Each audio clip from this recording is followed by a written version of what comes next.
A public hearing was held in Augusta today on a bill looking to address the shortage of direct care workers for Maine children with disabilities. The bill would allow parents giving their child in-home care to be reimbursed for their efforts by registering as a personal care agency. There would be some requirements that go along with that, including a background check. The bill's major focus is keeping children who need care at home instead of in facilities.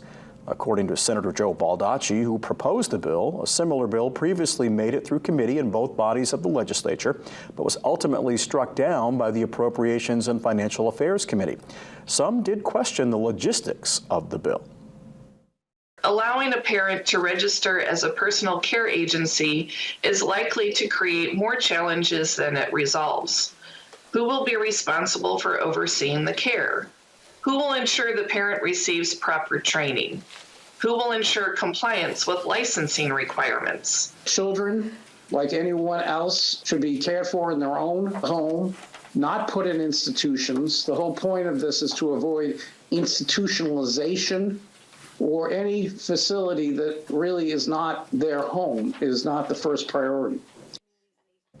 The bill has an emergency measure attached, meaning it would need a 2/3 vote in the House and Senate to pass. It now moves to a work session within committee.